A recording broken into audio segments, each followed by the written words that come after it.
7th term 1ல இருக்க இயல் 1ஓட full syllabus பார்த்துட்டோம். போன வீடியோவில் பார்த்தாச்சு. இப்போ அதோட புக் பேக் கொஸ்டின்ஸ் எல்லாமே பார்த்துடலாம்.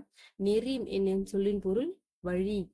குரலாகும் சொல்லை பிரித்ததுன்னா குரல் கூட்டல் ஆகும். வான் கூட்டல் ஒலி சேர்த்ததுன்னா வானொலி.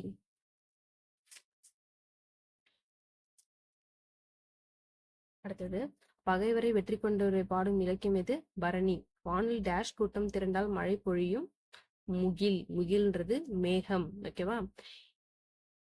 இரண்டல்ல. சோ பிரித்ததுன்னா இரண்டு கூட்டல் அல்ல. தந்து தவம். தந்துதவும். ஓகேவா? தந்து கூட்டல் உதவும். ஒப்புமை இல்லாத சேர்த்து ஒப்புமை இல்லாத. இது தப்பு, நம்பி தப்பா இருக்காங்க. இதுதான் வரும், ஒப்புமை இல்லாத. ஓகேவா? அடுத்து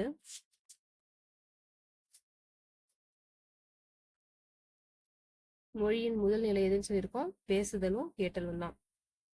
ஒளியின் வரி வடிவம் டேஷ் எனப்படும் எழுத்து. தமிழின் கிளை மொழிகளில் ஒன்று தெலுங்கு. எது? தெலுங்கு, கன்னடம், சமஸ்கிருதம் தான் தமிழோட கிளைமொழி. பேச்சு மொழியை டேஷ் வழக்குன்னு போடுறோம்? உலக வழக்கு.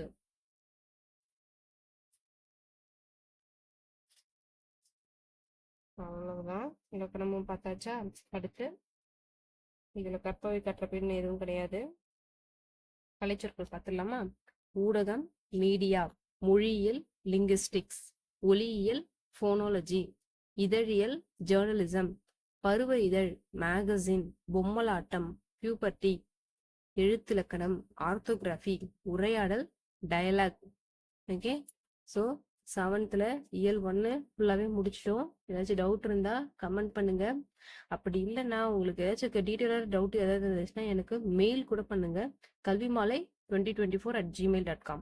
ஓகே, அதை நான் உங்களுக்கு கீழே பின் பண்ணி வைக்கிறேன். உங்களுக்கு எந்த டவுட்டாக இருந்தாலும் இல்லை வேற ஏதாச்சும் நடக்கணும் அப்படின்னாலும் உங்களுக்கு டீட்டெயிலாக பேசணும் அப்படின்னாலும் இந்த மெயிலுக்கு மெயில் பண்ணுங்க. kalvimalai2024@gmail.com. டிஸ்கிரிப்ஷனில் வந்து நான் ஜிமெயில் ஐடி கொடுத்துட்றேன்.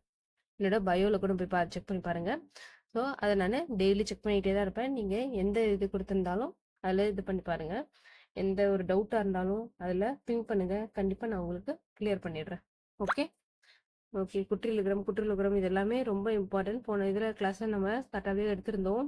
குற்றியலுகரம்ல 6 வகைப்படும். நெடுவுத்தொடர், ஆயுதத்தொடர், உயிர்த்தொடர், வன்தொடர், மென்தொடர், இடைத்தொடர்ன்னுட்டு அது மாதிரி குற்றியலிகரம் இந்த 2 எடுத்து தான் வரும். குற்றியலிகரம் வந்து இப்போ வந்து உரைநடை வழக்கத்துல இல்லை, அது செய்யுள் வழக்கத்துல மட்டும்தான் இருக்கு. குற்றியலுகரம்ன்றது தான் இப்போ உரைநடை வழக்கத்துலயும் சரி, எங்கேயுமே நம்ம பேசும்போது கூட சரி ஈஸியாவே இருக்கும். சொலவடைகள் வந்து படிச்சு பார்த்தீங்களா? டைம் ஃப்ரீயா இருக்கும்போது மட்டும் படிங்க, இம்பார்ட்டன்ட் கிடையாது. நம்ம பேச்சு வழக்குல நமக்கு எப்பயும் தெரிஞ்ச பழமொழிகள் அந்த மாதிரி தான் கொடுத்துருக்காங்க. அதுக்கப்புறம் பேச்சு மொழி, எழுத்து மொழி இதெல்லாமே நேற்றே பார்த்தாச்சு. ஸோ 7th இயல் 1 வந்து ஃபுல்லாகவே முடிச்சாச்சு. நல்லா படிச்சுக்கோங்க. Okay, for more information for more updates வந்து நம்ம சேனலை சப்ஸ்கிரைப் பண்ணிக்கோங்க, ஃபாலோ பண்ணிக்கோங்க. தேங்க்யூ.